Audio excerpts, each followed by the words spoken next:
Simone Luce Ernestine Marie Bertin de Beauvoir, mais conhecida como Simone de Beauvoir, nasceu em 9 de janeiro de 1908 em Paris, na França, e faleceu aos 78 anos em 14 de abril de 1986. Foi uma filósofa, ativista, feminista, escritora e memorialista, considerada uma das maiores representantes do existencialismo na França. Foi criada em uma família abastada que perdeu grande parte de seus recursos financeiros após a Primeira Guerra Mundial. Seu pai, George, era advogado e sua mãe, Françoise, dedicava-se à administração da casa, da família e à educação das filhas, Simone e Hélène, irmã mais nova de Simone. Entre 1913 e 1925, Simone estudou no Institut Adeline Désir, uma escola católica para meninas. Mas aos 14 anos, já possuindo independência intelectual, ela se considerava ateia. Mais tarde, ao ingressar na universidade, estudou matemática, literatura, latim e filosofia, a qual tinha mais afinidade. Assim, de 1929 a 1943, se tornou professora de filosofia, sendo uma das mais jovens até então a conseguir o feito.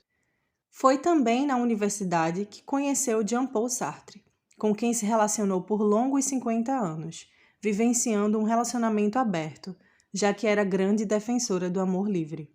Simone começou a publicar seus textos literários e filosóficos durante a Segunda Guerra Mundial e, em 1945, fundou, junto com Sartre e Merleau-Ponty, entre outros, a revista Os Tempos Modernos, dedicada a temas literários e políticos.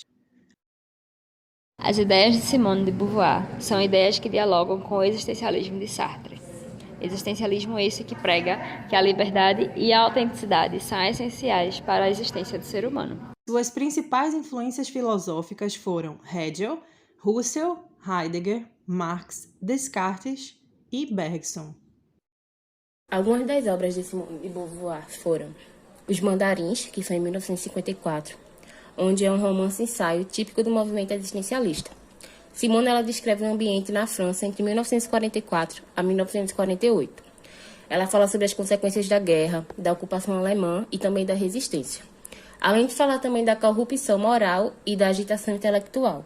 E alguns ensaios autobiográficos de Simone de Beauvoir foram Memórias de uma Moça Bem Comportada, de 1958, onde a mesma ela descreve a formação católica que lhe marcou durante seus primeiros anos de vida, e neste livro ela descreve como foi sua infância, como protegida, mimada, divertida com a incessante novidade das coisas e que eu era uma menina muito alegre. A Força da Idade, em 1960, onde na obra Simone descreve um pouco da sua vida com seu companheiro Jean-Paul Sartre, com quem viveu por mais de 50 anos numa relação nada convencional para a época. A mesma descreve: por isso mesmo confiávamos no mundo e em nós mesmos.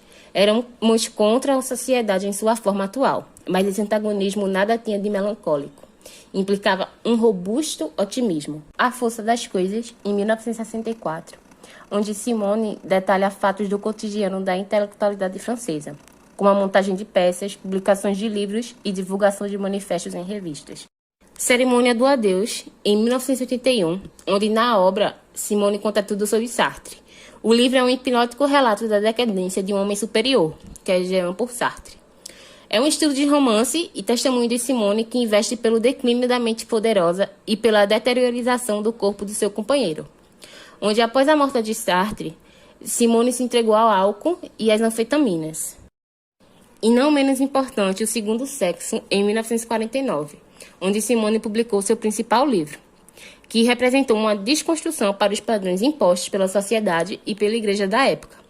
A obra ela alcançou repercussão internacional e serviu de referência para o movimento feminista mundial e marcou toda uma geração interessada, como a autora, na abolição das questões ligadas à opressão feminina e à busca da independência da mulher diante da sociedade. Essa obra é escrita em 2 volumes. O primeiro representa a parte filosófica do pensamento da autora, em que ela apresenta importantes reflexões sobre o existencialismo e o contexto social da época, que trata da maneira desigual os papéis do homem e da mulher. Na segunda parte, Simone traz a célebre frase que explicita a ideia fundamental da filosofia existencialista, segundo a qual a existência procede à essência. Ninguém nasce mulher, torna-se mulher.